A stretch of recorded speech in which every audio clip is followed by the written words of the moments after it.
Hey, yeah, this is the football boss. I believe you are George R. R. Martin. Oh, cool. Yeah. I was wondering, when you write The Winds of Winter, um, could you the first half of the book, could you make it like season six? Because it was a pretty good season. Oh, I have no say in it. Um, can I send in a recommendation? No. How did I get this number? I Google it. Yeah, yeah, everything on Google is accurate. You can even look at my phone number too.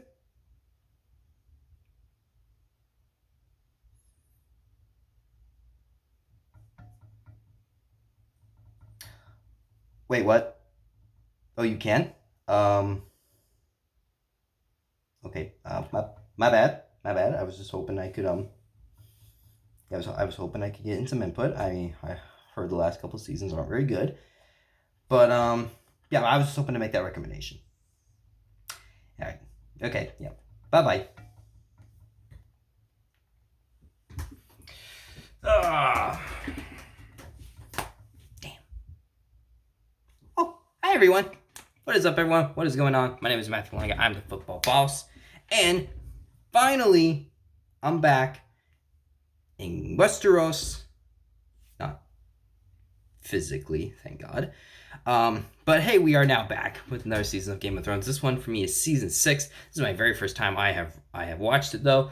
And hey, if you like today's video, leave a like, comment, and follow me on Facebook, MatthewLeininger.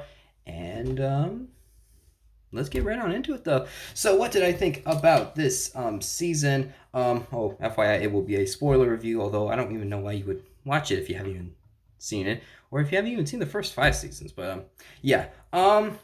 Yeah, I thought this was just another really great season of Game of Thrones. I will say this was probably the one I was like the most frustrated with though, but I absolutely love the good moments though. Um, I it's not my favorite though, but I would probably say probably like right in the middle though, which I would probably say is a good thing. Though I'll talk more about some of the stuff I didn't really care for very much though. I mean, of course, you have the last two episodes, which are absolutely fantastic. Um, you bring back Jon Snow. That was a big win, though. I'll talk more about that in a little bit. Two stories improved. Bran's story improved from last season. Of course, he wasn't even in last season. We'll talk more about that. Arya finally became interesting for the first time, and I think quite a while. And I'm really looking forward to seeing what she does next season. And and then yeah, just the last two episodes were pretty freaking awesome. So yeah, but there still were a couple stories I was interested in. There were some things I felt like we needed a little bit more information on because I'm a little confused with that though. Can we get a little more information about that? But we'll talk more about that when we get into it. So all right, let's start getting on into it though. Hopefully this will be less than an hour. Honestly, I highly doubt it though. Um, yeah. So so let's go to the easily the storyline I did not care for at all, and that would be the Mortell family execution. So basically, Oberyn's brother gets a letter from the Lannisters being like, "Oh, Marcella was killed," and Oberyn's wife and I think the Sand, I don't know, the other daughters kill them, kill the son, and they don't show up until the final season, and I think they team up with Daenerys, I think, but I still have no idea. And and I did say at the end of the season 5 review where I was like, I'm not sure where it goes next though. I'm not entirely surprised that happened, but I was like, okay, I'm like, what happens next? Is it important? And and I thought when we went back to King's Landing that was going to be like, okay, how do we get revenge of the Mortells? It was all about it was all about getting revenge on the High Sparrow. So therefore, I kept asking myself like, why do I care? What does this matter? Like, I mean, I'm guessing they'll come back, but I'm still just like, I just don't really care. Now let's go to a story that I did really enjoy. That would be back at the Wall. Well, the Wall, Winterfell. We'll go. We'll do both. So yeah, they bring back Jon Snow, and And number one, I'm really glad they brought it back because because I was like, okay, Mike, I think they just doomed their whole world, but because like Night King's coming, White Walkers are coming, no one else knows about it, and but they kill him because of their own selfish reasons. So I was like, I feel like when he gets here, I'm like, I don't even think it's gonna be like, I'm like, I feel like he's just gonna slaughter everybody at the wall, and then I'm like, okay, is that what's gonna happen? Like everyone's gonna die? I mean, I know they pull that card all the time, but like everybody, but which I mean, of course, White Walkers really aren't much in this season. We'll get more into that with like Bran's storyline because he gets involved with them a little bit. But but the thing that I really liked about Jon Snow coming back is that they didn't like invent powers or be like, oh, he actually really wasn't dead. They were like, no, he actually died, but they brought him back because Melisandre was there. Well, Melisandre's back at the wall, but she's there not because the script demands her to be there. Be like, oh, she was somewhere else. Oh, now she's here. She came back to the wall, where actually I believe it's Castle Black. She comes back to Castle Black before Jon Snow dies, but it never says that she leaves. So it's like, huh, I wonder if she could come back.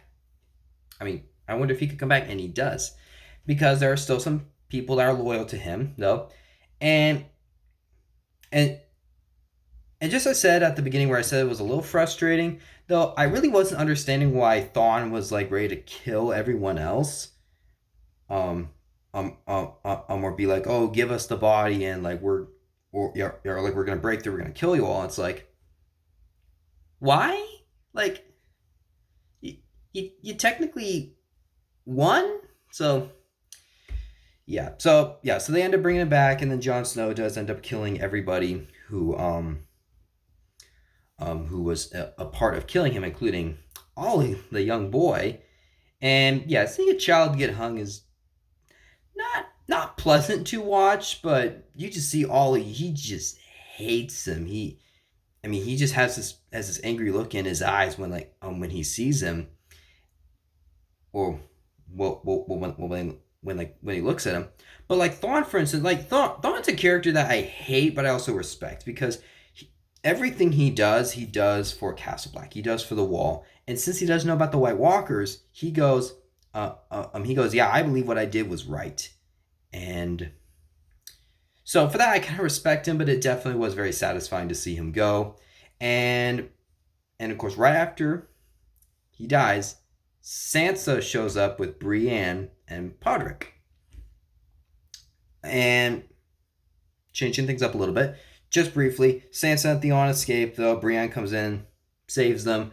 Sansa says, okay, yes, you can protect me now. I made a really bad mistake in season 5. I was with Littlefinger manipulating me. So Brienne comes in. Theon leaves, though, to go back to his home, though. We'll get more to that later. And they show up, and now I thought Jon Snow had left. So at first I was like, oh no, Mike, you can't leave yet. My Sansa's coming. But they do happen to meet, and it's a pretty great meeting, and one of the best things about the season, I think, was Sansa's character development. She, all the hardships that she's been through with Joffrey and Ramsay, she builds on those hardships to make herself a better person, and she knows how what a monster Ramsay is, and she's like, yeah, we have got to take this guy out. He's in our home, the Stark home. We need to take him out. And then, of course, Ramsay sends Jon a letter that's really, really bad. Like he's like, yeah, I know about all the wildlings that you let through. If you don't give me back my wife, I'm gonna kill them. I'm gonna kill your brother. I'm gonna like all my soldiers are gonna rape her in front of you, and then I'm gonna cut out your eyes and feed you to my dogs. And I was like, that's it. I'm like, you gotta kill this guy. Especially for what happens earlier, which I'll get into that in just a little bit though. And so basically Jon and Sansa just spend the entire season just building up the army, because they don't have enough to defeat. And some of the houses join them. Some of the houses give them like 64 guys, which is like, what are you serious? But honestly, I kind of like that little girl. I think she's like House of Tully though. She said was younger. I loved like her like sarcastic tone to mm, to just like everything. So I like her, and I'm like pretty positive she'll be around some more. And so yeah, they basically just spend the entire season just building up their army because they know we got to go take this guy out. And then since Jon technically died, his watch has now ended. So he now can go take out Ramsay, which then leads to Battle of the Bastards, which is one of the best episodes of the show. Like, my gosh, that episode was just perfect. Well, like everything that they cover in it was just awesome. So, all right, so just briefly, so yeah, Ramsay ends up getting a brother, but he's not too interested in having one. So because of that, he kills Roose Bolton by stabbing him in the chest, which is the exact same way Robb was killed by Roose Bolton. Which that's another frustrating thing because it's like okay, I'm like I want to see Roose Bolton die. I wanted to see him get taken out, but not by Ramsay. I was like I kind of want to see like one of the Starks take him out. Doesn't end up happening, and then he ends up killing his I think like his sister-in-law and his baby brother who was born just a little bit ago by feeding them to his dogs. Like that's like this guy is just pure evil. But oh boy, does he get what coming to him? Okay, so yeah, so yeah, you get to Battle of the Bastards, and of course Ramsay sends Raycon out, being like, "Oh, go run to your brother." And this only works when you run. Shoot some arrows. One of them hits and kills him. And then meanwhile, Sansa warns Jon earlier, like, don't do anything stupid because he's going to wait for you to do something stupid and he's going to use that to you. You just see Jon just in a fury, in a rage. And like right then, it's like, yeah, Ramsay needs to die. This guy needs to die. And of course, Jon Snow takes out a sword after a horse gets shot down. You just get a great shot of Jon just holding up his Valyrian sword as Ramsay's army comes to him. And this is probably one of the most brutal battles in the show. And while I have enjoyed all the big battles so far, or at least like the climactic battles, though, because you've had Blackwater, you haven't had Hardhome, though. Hardhome you could see because it was more in the light, though, and then you of course had the Watchers on the Wall. Two of those battles are in the dark. This is like actually like on a battlefield with a pretty high budget, and they just go full on war, and it's just a massacre of both sides, more so on the Jon side, but you just see like the bodies pile up. I mean, there's huge like piles of bodies. I mean, you just have the guys just like crying out, being like, "Help, help!" I mean, they're losing legs. It's giving me kind of vibes of Saving Private Ryan a bit, which that's not a easy movie to watch though. Like that was starting to give me kind of vibes of that. But earlier, Sansa knows Littlefinger will protect her, even though he's not a good person. He's definitely very manipulative. She knows he'll help me, but Jon's like, no, I can't trust him. But she secretly sends out a letter to him because she knows, who do I want to be with more, Ramsay or Littlefinger? I'm gonna choose Littlefinger to like help me with this. So things don't look very good. Everyone's just surrounded though. Everyone's like moving their spears in. Not even the giant can do anything. And once again, you just have another awesome shot of just Jon climbing to the surface trying to get air. And Littlefinger comes in with Robin, or at least like Robin's house, Robin's army, come in, take out everyone. They take out Winterfell. And one of the most satisfying moments of the show, Jon is able to take out Ramsay and just starts punching him in the face. And everything he has done bad for the last couple seasons, you just see him just take out. But this last scene was just even better. And Ramsey's been one of my most hated characters in the show. Like I hate him. He's a great actor. I tip my cap to him. He's a great actor, but woof, he scares me, and I hate him so much. I mean, Joffrey, I hated. He made me mad, but he didn't like scare me a whole lot though, because he was more like threatening and like, oh, I'm gonna torture you way. When Ramsay tortures you, he actually like physically tortures you. I mean, like, ask Theon. And oh man, um, he did say he didn't feed his dogs for like a week. So that's a life lesson. Don't starve your dogs. They might eat you. And Sansa just lets the dogs out on him, and Ramsay's pretty confident and be like, yeah, they're not gonna. He's like, they're not gonna eat me. He's like, they're loyal to me. And she's like, you haven't fed them in a while. And they start sniffing him, and you start to get the idea like, oh, his dogs are gonna eat him. And one bites him on the jaw. And while it doesn't show it, you just hear his screams, and there's a moment where you like see one of his hands, and just blood is just dripping, and his blood and his dogs eat him alive.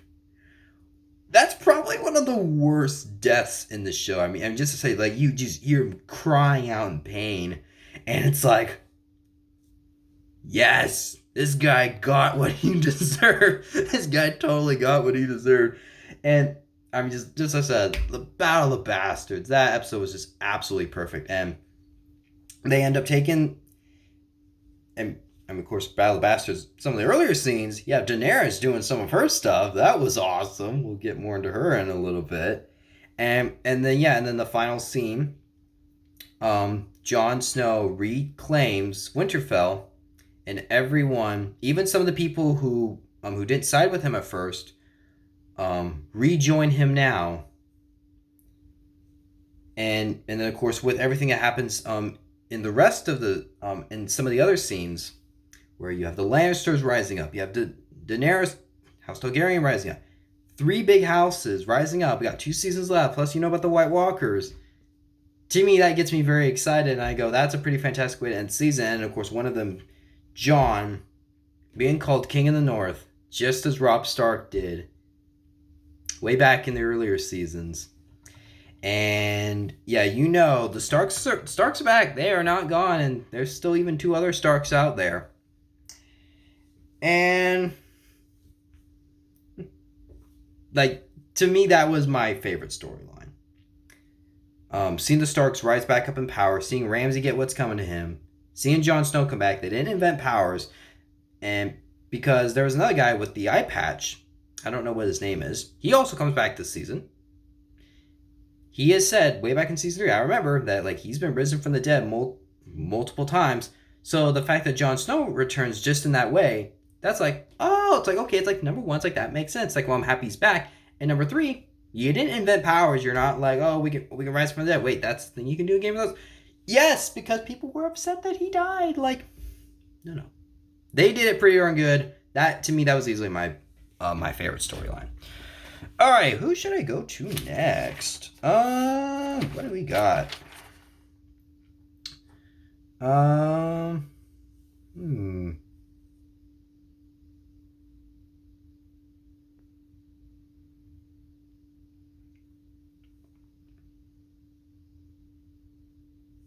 right. All right. Let's go to another storyline that I wasn't particularly interested in. Sam. Sam has been one of my favorite characters in the show, but no, he really wasn't particularly interesting. And this is another criticism. I felt like there were a couple episodes in the middle that were a little slow. This being one of them. But there was one thing that did intrigue me about it. Hold on a minute. So he goes home, and apparently his father, Sam's father, not a nice person, definitely looks down on Sam and being like, yeah, you're a big disappointment, because he's like, I want my son to be a warrior, I want my son to get the sword. And Sam is not a warrior, he's a book nerd. And so he brings Gilly home and be like, oh, I met her at the wall. Little Sam is our baby, trying to impress his father, but then he eventually figures out, like, oh, you're a wildling. you were one of Craster's daughters. And just immediately just starts like shunning them, and eventually the family walks out, and he kicks Sam out of his home, and he's like, yeah, he's like, you are no longer welcome here. But then Sam is eventually like, yeah, if he's gonna kick me out, he's kicking both of us out. And he takes the sword, a Valyrian sword. What do Valyrian swords do? They kill White Walkers. Jon Snow has a Valyrian sword.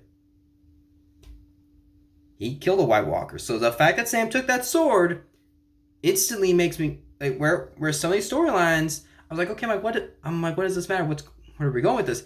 Instantly, I'm like, oh, okay. Sam's storyline may not be very interesting this season, but I'm like, he's coming back, and he's probably going to use that sword because we're going to need it. Probably in the last 2 seasons when we fight the White Walkers, they keep foreshadowing like, oh, the real war is coming.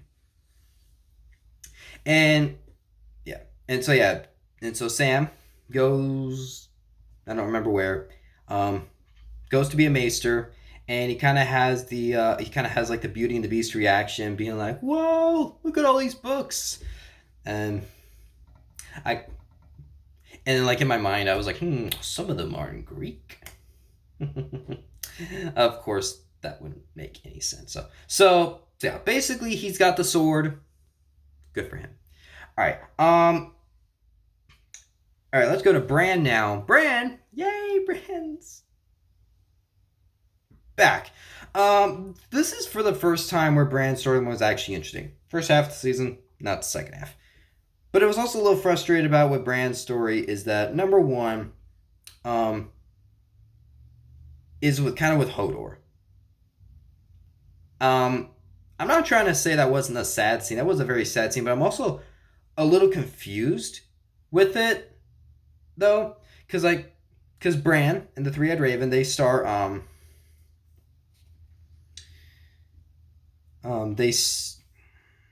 lost my train of thought. Hang on. Okay, so Bran and the Three-Eyed Raven, they start going into each other's heads. They start like looking into the past, though. Three-Eyed Raven is like very intent on like, I need to tell you the story, and right away, and one of the first things you get with him, it's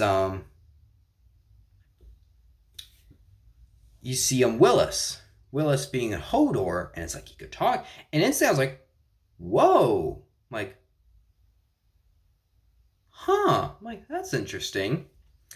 And some of the stuff he was starting to show was very interesting. You have a fight with Ned and another person that said it was very good swordsman. Definitely very true. Great fight, great choreography. That was really good. And then they start this mystery up and be like, okay, Ned is about to go into this like building.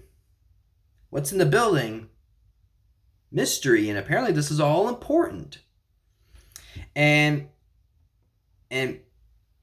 one night, Bran kind of spies on him, and he goes to this. Oh wait, actually, I forgot right before that though. The tree that I believe Bran touched earlier in the season. Apparently, they would make White Walkers that way because men were too dangerous, but the White Walkers got out of control. They put dragon glass in them, but the only way to kill them is with dragon glass or like or Valyrian steel swords, which I think those are like the same thing. So. And that was something that I was like, okay, Mike, I feel like we should have had a little bit more information. Like, I mean, that's actually kind of interesting that you get like an origin for the White Walkers. That was something I didn't think was going to happen. So all of a sudden, when the eyes light up, I was like, whoa, Mike, those are White Walkers. And I'm like, whoa. So like immediately you got two mysteries, and then you got another moment that I'm like, whoa, though. Like, you guys were the ones who created White Walkers. That instantly made me go like, wow, I'm actually surprised they did this with Bran's story. And so, yeah. But like, that was something I'm like, I feel like we just need a little bit more information. Maybe a couple more minutes, though. Or, like, or like, maybe have more transformation to White Walkers. Or maybe have someone actually transform into the Night King. Like, the thorns and everything. That would have been very, very cool, and that definitely really would have been like, whoa, this is really cool.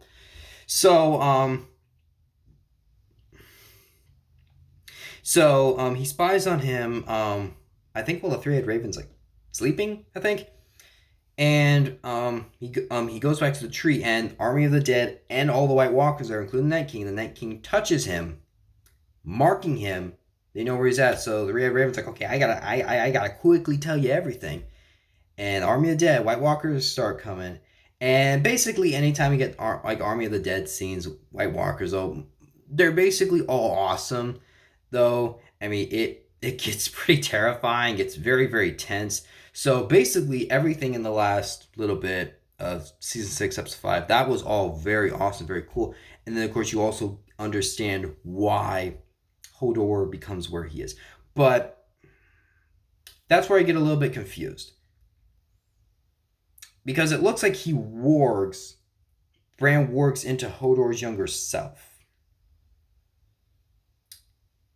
And which then means since all Hodor can say is Hodor, I'm like, okay, I guess he just stays there the entire time? Which I'm like, I didn't even know that was possible. I mean, I remember we had a warg in season 3 where where if you have your person, your warg into something else, but then the person dies, their consciousness stays in whatever they warged into. That's not what Bran does. Bran doesn't die, so I'm like, did Bran like time travel or something? Like that's where I go like, okay, I'm a little confused. And that was a theory that I had where I was like, oh my, I wonder if someone warged into Hodor and then that person died. Which I'm like, oh my god, that's true. That's very sad. And don't get me wrong, it was very sad, but that was something that I was like, I'm a little confused with. So yeah, unfortunately, we end up losing Hodor.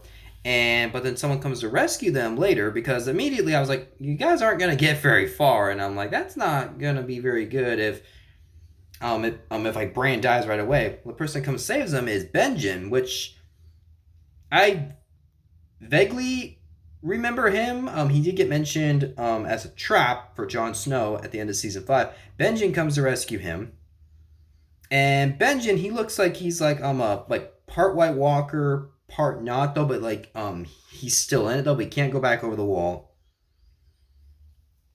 And so yeah, and so basically once he comes along, Bran misses the entirety of the last half of season 6. So that's where I go like, they do kind of struggle to find interesting things for Bran, but the first half of the season was actually quite interesting and was something I was like that I really appreciated. And just said earlier, where I'm like, I felt like they improved on that because it's like, oh, they finally did something interesting with Bran for probably the first time for me since season 2. And so he basically goes back to the tree, touches it, and sees the end of the vision where Ned goes up there, and you get a pretty good idea that that woman that Ned was with is Jon Snow's mother. Who is she? Maybe book readers know. I don't know yet. And I remember way back in season 1 when they really started splitting everybody up. Right away I was like, oh, when Ned mentioned Jon's mother, I was like, yeah, I'm like, that's gonna be later in the season. Like, there's no way you like, there's no way you're like, oh, who's who's like the parents though, and then be like, you'd be like, we're gonna wait on this. So, I'm sure we're gonna get more information on her later, though. Maybe even the dad, maybe, but the mother was mostly the main topic. All right, let's go to all right, let's go to King's Landing. And basically whenever we're in King's Landing, it's basically like Cersei wants revenge on the High Sparrow. Which, that was something I really wasn't that surprised of, though. I also was like, yeah, I think he's going to die this season. I think House Tyrell is gone, which that is partially true. And then at one point, Jaime goes to Riverrun, which I think I have some notes about that. Yeah. And this is another storyline that really wasn't particularly interesting, though. While Jaime has been one of my favorite characters for the past couple seasons, though, he eventually goes back to take Riverrun. Why does he go to Riverrun, though? We'll get more into that in a little bit. And this was another thing that I was like, I felt like we needed a little more information on, because because the person who can lead Riverrun is Edmure. Edmure married one of Walder Frey's daughters way back in season 3, which of course led to the Red Wedding. And that is something I was actually, and that was something I was very curious in for basically the last 2 seasons, because he left the room. He left the room. He went. He had the bedding ceremony with his wife, and then the Red Wedding happened. Everyone died. We haven't seen him for a while, so I was like, how did he take that? Was he upset? Was he, or did he just like not know and they just like covered it up though? Well, apparently they captured him, and that was something I feel like we need a little more information on that. I mean, maybe he like feeds him maybe Walder Frey feeds him false information. No. And I feel like the only way, and I feel like the only reason why they brought back Walder Frey is so you could have that awesome / disgusting ending scene. So that was something I was like, I'm like a little frustrated over. And so he does end up taking Riverrun by putting putting Edmure in charge. I think you have like the Blackfish though, where you have like that one guy trying to run Riverrun, but like no one likes him, no one respects him. He's like, yeah, this is my city though. You're not putting him back in charge. I don't trust you because you're a Lannister. And yeah, apparently he dies off screen. Why? I don't know. Just said that was something else a little frustrating, but just said there's a lot of stuff I loved about this season, but some of this stuff was like a little frustrating. Where I'm like, I feel like we needed like a little more information on that, or be like made a little bit interesting. But there were some cool character meetings in here. Of course, Bronn and Podrick are back together though. Bronn being like, "Oh, you're trained to be a squire. How's it going?" Of course, Jaime and Brienne meeting back up again, though. Of course, those two have a mutual respect for each other. Of course, Brienne was a big part of Jaime's awesome character development way back in season 3. So seeing them together again was definitely like, yeah, it's cool like seeing them like meet together again. And then Jaime gets back. And yeah, he missed quite a bit. And I'm not sure what his initial reaction was. I'm not sure if it was like, wait, what did is he coming back like Thomas Jefferson? What did I miss? Like, or is he like, what happened here? Because going back to King's Landing, so yeah, so basically, Cersei, Jaime, and now the Mountain made by Qyburn, yeah, everyone really just took out their frustrations and anger on Cersei. So everyone really doesn't like her. They're even rejected from the small council, where even sometimes they'll walk into the room and they're like, meeting adjourned, and they just all get up and leave. But there is one thing that they do agree on, that they're like, yeah, this is not going to happen. It's when Margaery's about to do her Walk of Atonement, and Olenna is like, yeah, that's not going to happen because I know what happened to you. My granddaughter is not going through that. But there's also another person that gets involved. That is Tommen. Finally, he does something. For once. Goes to the High Sparrow. Makes a pact with him. And he decides to join the Crown and the Faith. Now, part of that is the High Sparrow kind of manipulating him a bit. Okay. Wrong choice of words. Tommen has like the easiest strings to pull. If you tell Tommen, oh, hey, do this, or hey, I think you should do this, he'll do it whether he thinks it's right or not. Because he's a good boy. Where I go, like, he doesn't know how to use his power, so he really just lets everyone else do it for him. And that's where you kind of go back to season 4 and go, Tommen actually needed Tywin. Tywin was a good hand of the king. He knew how to run a kingdom. He knew how to mentor a king, and the way the last 2 seasons have gone, because the last 2 seasons have really led into each other. Cersei putting the High Sparrow in charge, so that kind of bite her in the butt, though. Of course, then Margaery getting arrested, which was all part of Cersei's plan. Then Cersei's plan backfires on her, but then we're still like, well, we still have to rescue them. And because he merges to Faith, he still had that problem way back in season 5.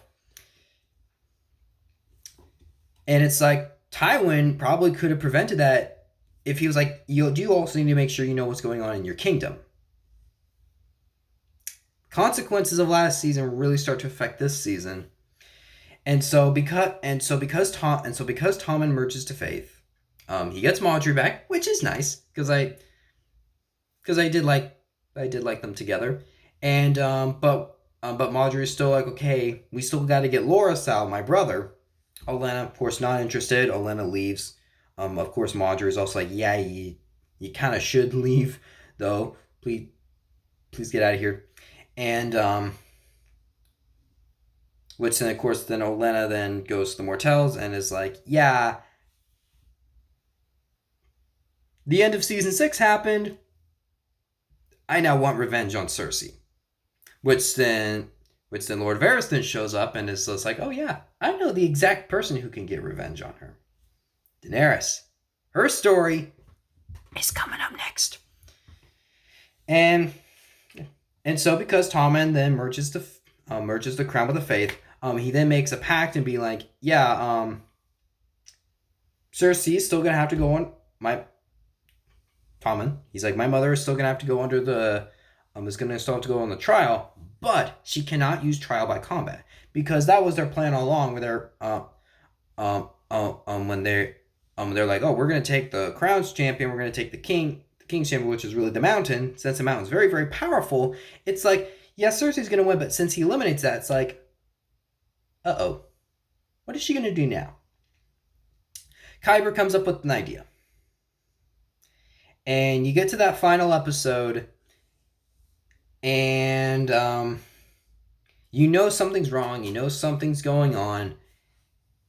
And for some reason, Tommen is late to it. I have no idea why. Probably okay, we'll get into that in a little bit. Yeah, you know something's going on. Cersei doesn't show up, and so the High Sparrow's like, all right, fine, get her. Trial's going to happen no matter what. Margaery can tell something's wrong. And she's like, we all need to leave. She's not showing up, which means she's not going to suffer the consequences. We are. But the High Sparrow isn't worried. He's like, oh, they'll come back in a little bit. And all of a sudden, boom!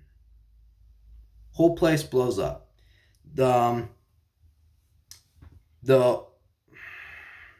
was it? Like the green explosions way back in Blackwater.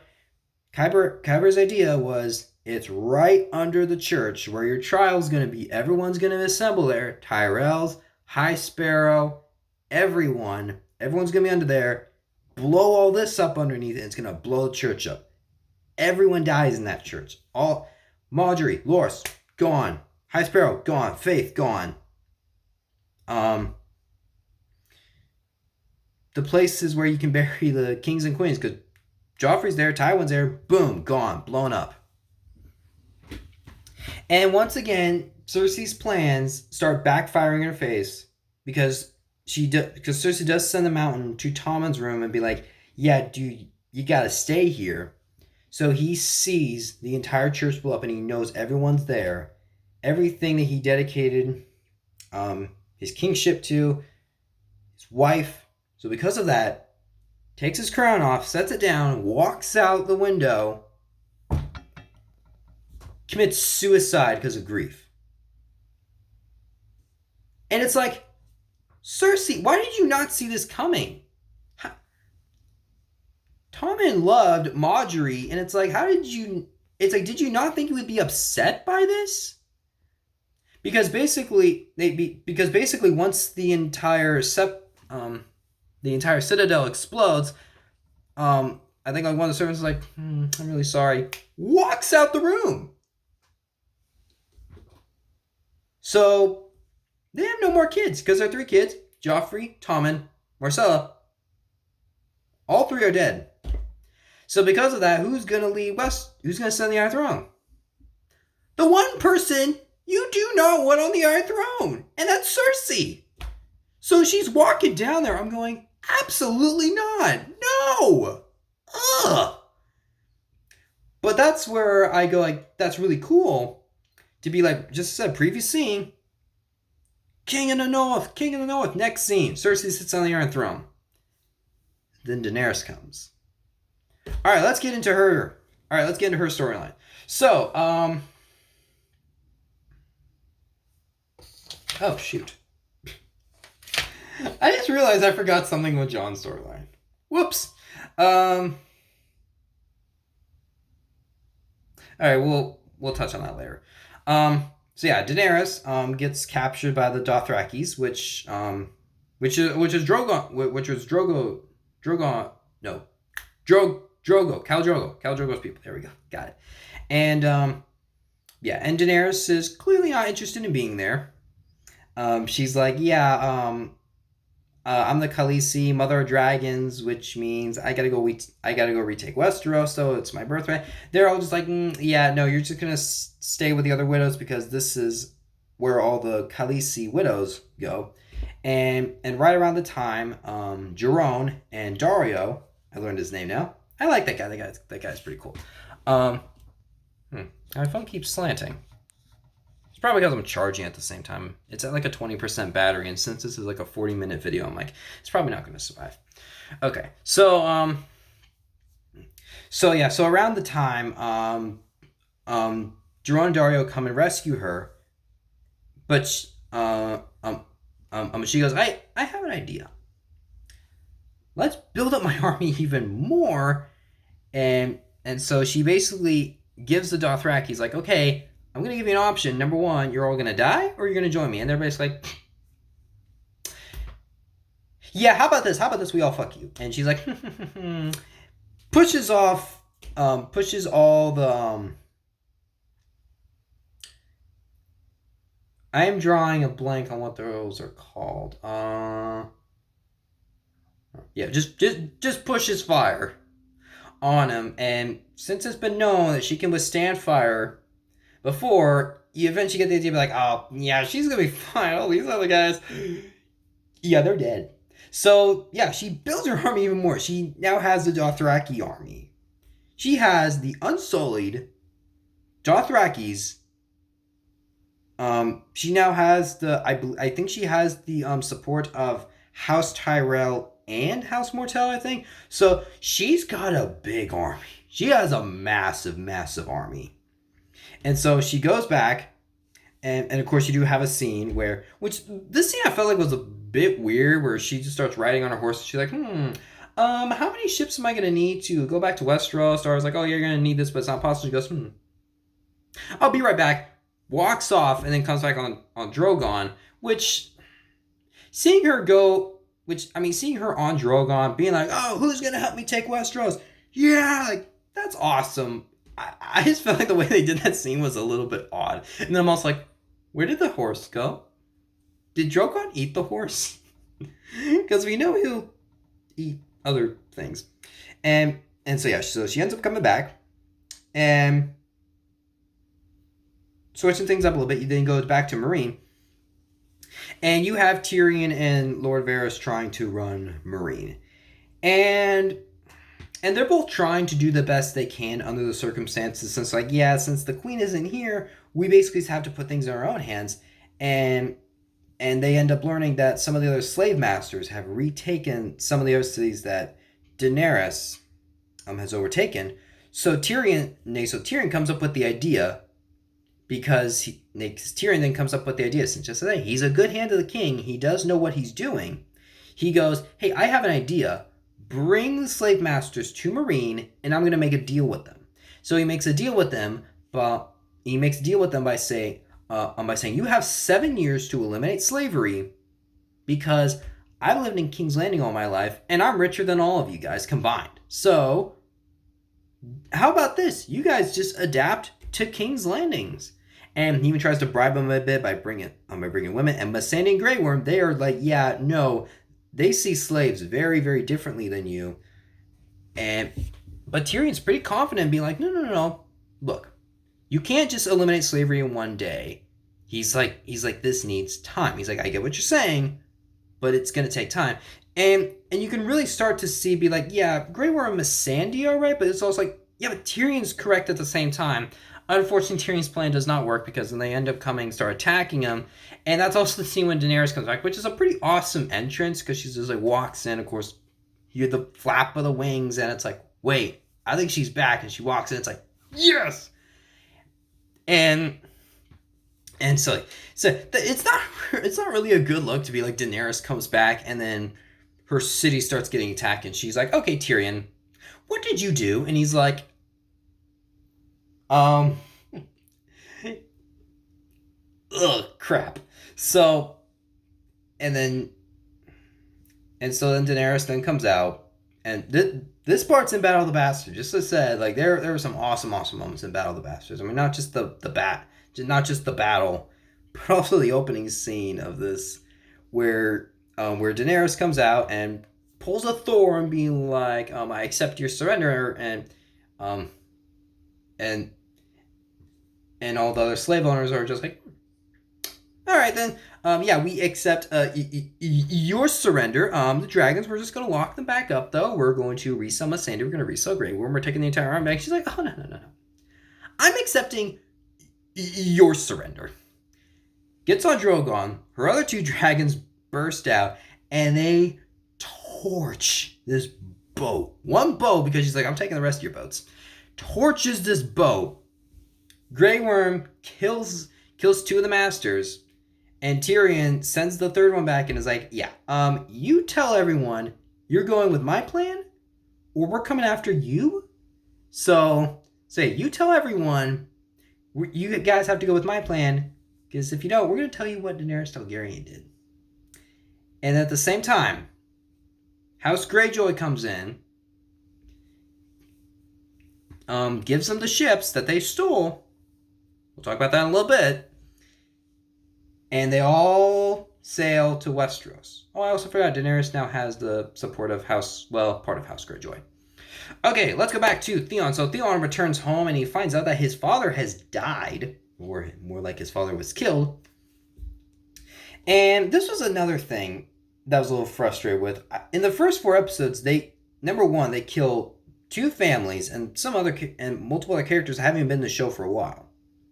Balon Greyjoy, Osha, Mortell family gone, Bolton family basically gone except for Ramsay. And some of these character deaths were like so quick that I was like, oh, did you not like have a plan for them, or it's like, were you just doing this for the sake of a plot twist? I was a little frustrated over it, but I still like the season. Don't get me wrong. And then also when Balon Greyjoy shows up, I wasn't like, wait, who are you? I was like, oh, like this is Balon Greyjoy. I mean, I don't remember liking him very much, but I remember him thrown over a bridge and is killed.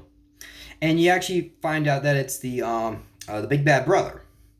And something that I was also like, what? Is when he like openly admits to be like, oh yeah, I killed Balon Greyjoy. We weren't going anywhere with him.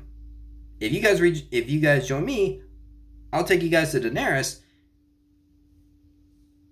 And they all team up with him, which I'm like, you're not upset that he killed Balon? Did everyone hate him? I mean, that does kind of make sense, but yeah. And so Tyrion, I'm not Tyrion. I was looking at the wrong thing. Where is it? Oh yeah. Yara and Theon's sister, take all the boats that they have and they take off. And I'm assuming the other Greyjoy is gonna be back because he's like, yeah, you guys, every one of my guys build big ships. We're going to war against these guys. So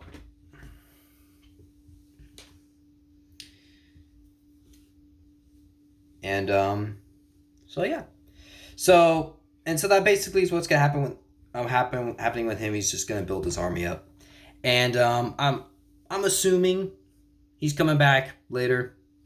I don't think he's gonna be too happy with them. So yeah. And you also have another nice scene with Yara and Theon where Theon really has just been tortured for the past 2 seasons. 3 seasons. It's not been good. And you even have a moment with Yara and Theon where Yara tells him what to do, and he just does it without hesitation because he's so afraid of the pain. But she tells him what to do in a different way, where she's like, "Hey, I know you've been through a lot,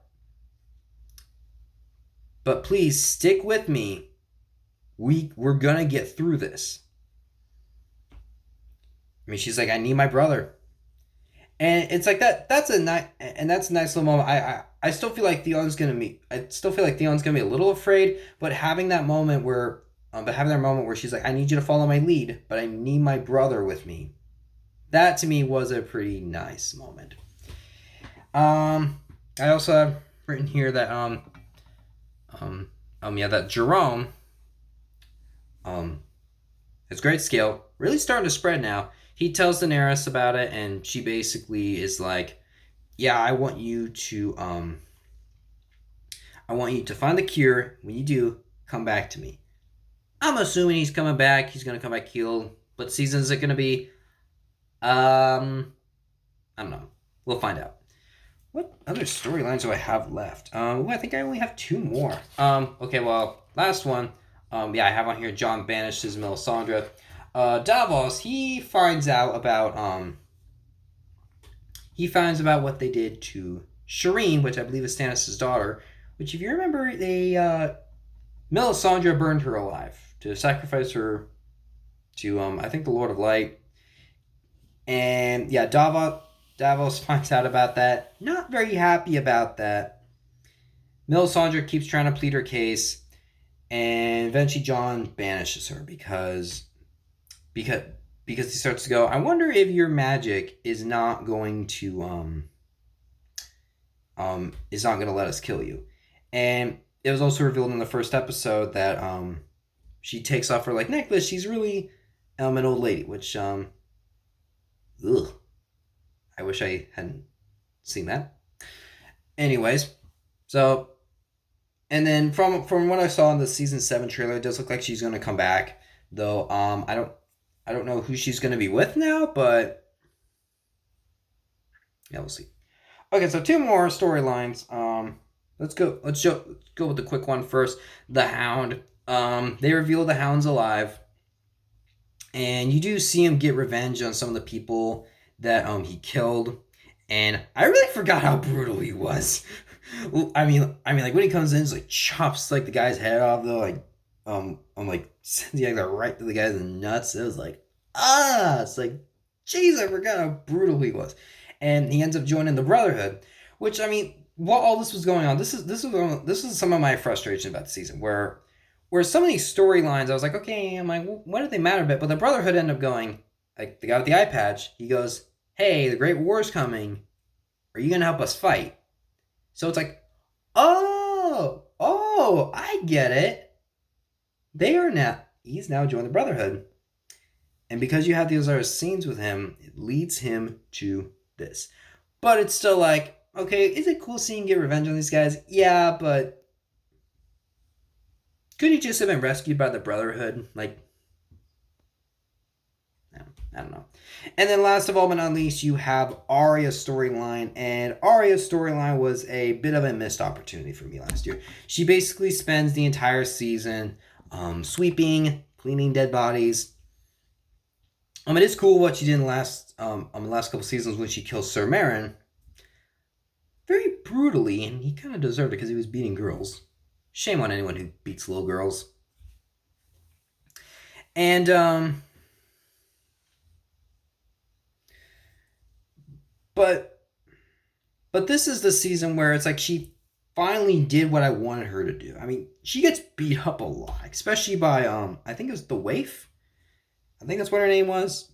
I would call her the person from Andor, but I do not remember her name in that either. But yeah, I eventually kind of figured out that she was in Andor, which that's a good show. You should definitely watch that if you're a Star Wars fan. And so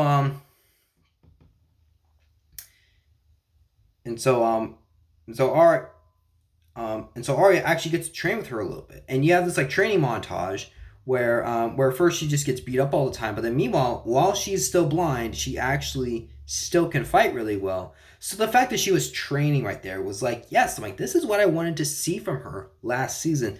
And then you even have another scene when she gets her sight back though, where she does like full on get to train her. Of course, she like does like she's like lying flat, like leaps up in the air like that. Might have been a little confusing. And then the yeah, sure, the Waif throws throws the stick on the ground and just beats her up and speeds her up there. Choreography, very, very good. And then Faceless Assassin gives her another chance, which I liked Arya and Faceless Assassin's chemistry in season 2. Last 2 seasons they've kind of ruined that a little bit, so a little disappointed about that, but I liked it this much. So he's basically like, okay, if you want to serve the All Face God, we have someone that you need to kill. If you don't kill this person, you're done here. Probably gonna kill you too. And so he's told, you got to kill this actress. And Arya finds out that this actress she needs to kill is actually playing Cersei in this not very accurate play, though. They kind of overshoot it with comedy a little bit and fart jokes, but which that was something I was like, that's not how that went. I'm like, I don't remember how that's going. But when she finds out, the person she needs to kill is actually technically Cersei, she's like, not the same, but I'll still do it. And this is a very nice moment that I did like with Arya, where she actually does get to talk with the actress that plays Cersei. And Arya starts to realize she's actually not that bad of a person. I mean, okay, Cersei, bad person. The actress that plays her is actually not that bad. And she finds out that they actually kind of have a lot in common. Where their childhoods had a lot in common. And so she eventually goes, yeah, I'm not going to kill you, by destroying the poison that she poured in the drink. Waif finds out, and according to her, the All-Face God now wants Arya dead, wants her face on the wall. So Arya tries to get out as soon as she can, but she ends up meeting this old lady that ends up stabbing her in the chest. Yeah, that was not not a very good cliffhanger. So I'm like, oh my gosh, what's happened with Arya? And another thing is, Arya gets stabbed the same way Robb's wife did multiple times in the chest. And so Arya ends up going to the person, the actress's house. She takes care of her. Unfortunately, the Waif finds her, kills the actress, and you have a chase scene, which is cool, but it's also like, didn't Arya just get stabbed? She's doing pretty good running like that. I mean, I don't know how well you can run after getting stabbed. I've never been stabbed. I hope I never get stabbed. But I'm like, what? like imagine like someone like breaking their leg and then 2 weeks later they're like full on sprinting. Like everyone would go, no, like that's not what would happen.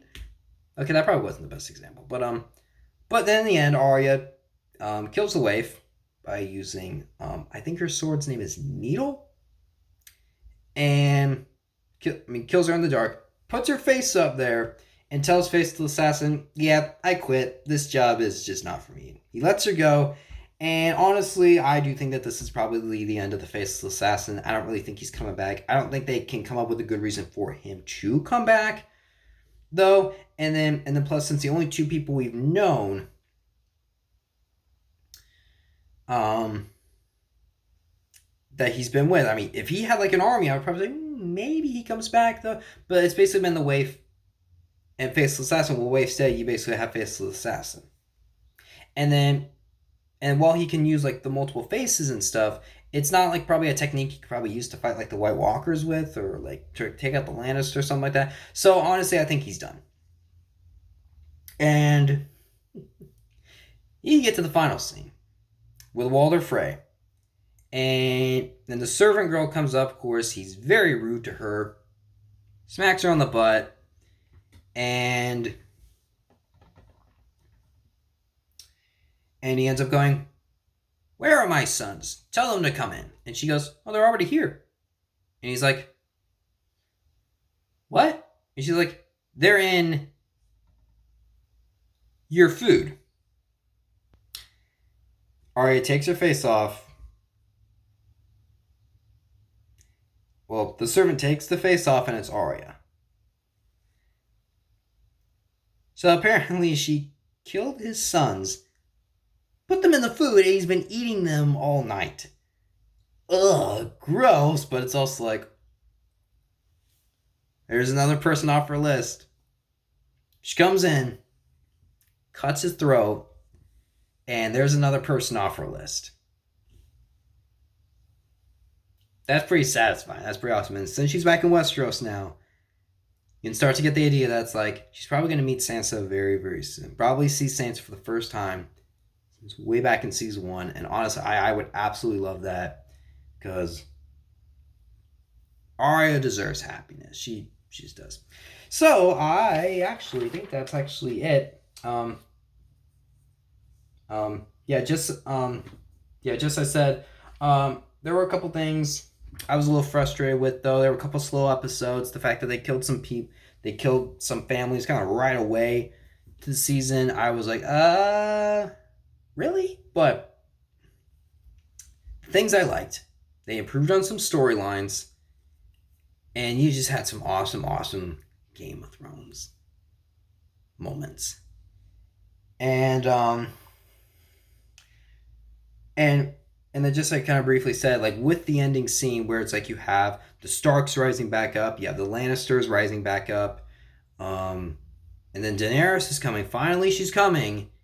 I mean, she's a big army. She's got her own Sullied army. She's got 3 dragons. I mean, she's got a lot of support from a lot of houses.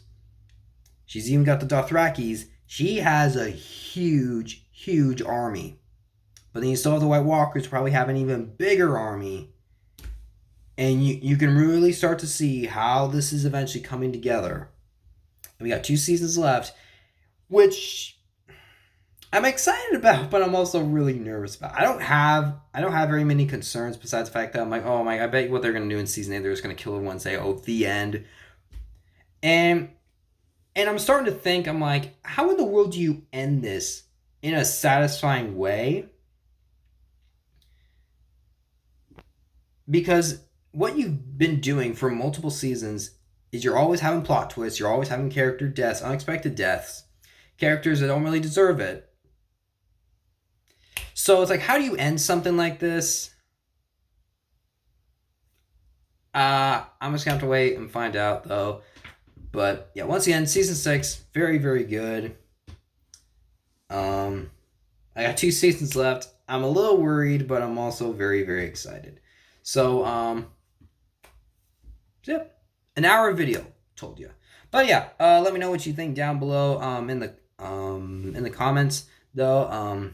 What do you think about season 6? Favorite, least favorite, right in the middle? Or is this when the show really started to go? Yeah. You can follow me on Facebook, MATTHEWLEININGER, and I will see you guys next time. See ya. Bye.